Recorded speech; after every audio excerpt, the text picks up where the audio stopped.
May na-discover na naman ako dito sa may Colonnade, Cebu, and for as low as 5 pesos makakabili ka na ng mga pasalubong. Sobrang dami nga nilang pagpipilian at may tingi-tingi pang mango cubes at madami pang iba na sobrang affordable pa rin. May iba't ibang klase ng nuts at may chicken oil pa nga. Halos nandito na lahat ng pasalubong na maiisip mo at pagpasok mo nandito lahat ng tig 5 pesos na swak ring pangbaon sa mga bata sa school. Ang maganda dito is hindi siya wholesale, so kahit isa lang yung bilhin mo, 5 pesos pa rin siya. Pumili na ako at nakakalitong ako ano yung bibilhin ko sa sobrang dami ng pagpipilian. 50 pesos nga lang yung budget ko at ang dami ko nang nabili. Naalala ko ito lagi yung binibili ni mama nung high school ako kasi paborito ko talaga tong kainan.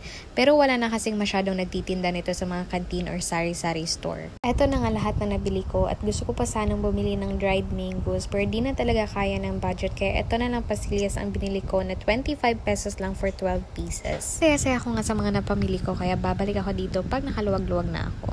Pagkatapos magsimba nila mama, dumiretso na kami dito sa Park Mall para kumain dito sa Young Hero na sobrang na-miss ko talaga. Nung unang punta ko dito, friends yung kasama ko kasi I was invited over for a collaboration at tinulungan nila ako sa pagbe-video at documentation. At sabi ni mama gusto niya raw subukan kumain dito kaya tinanay namin pumunta kahit magit isang oras yung layo sa amin. Pero worth it naman kasi sobrang sarap talaga ng pagkain nila. At tingnan niyo naman kung gaano kalaki yung serving. 3 na kami kumakain pero hindi pa rin namin siya maubos. Punta na sana kaming SM kasi doon yung bus namin pauwi pero nadaanan namin tong pen shop at kailangan niya raw ng bagong mga pamunas. Kasi nga ang luma na daw ng mga ginagamit niya kaya bumili na kami ng 3 at sinabayan na rin namin ng papango para fresh pa rin kahit magsi-senior na. Ewan ko ba dito kay Papa kung kailan na-stroke ngayon pa nagyayaya ng gala. Pero parang blessing in disguise na rin to kasi hindi talaga kami masyadong lumalabas dati pag may birthdays o special occasions lang. Trinay din namin tong 35 coffee at hindi ko in-expect na sobrang sarap din ng chocolate drink nila. Pagdating naman namin sa SM, bumili si Papa ng mga bagong briefs at nawindang kami sa presyo kasi akala namin 300 for 3 pieces na.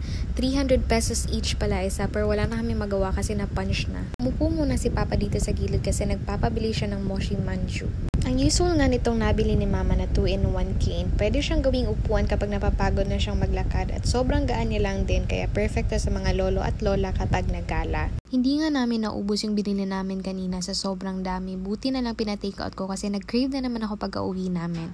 Nakakainis lang kasi parati kong kinikrave tong malatang pero ang layo talaga nila. Kailangan ko pang biumahin ng 2 hours para masatisfy yung cravings ko. And that's it for today guys. See you tomorrow. Bye!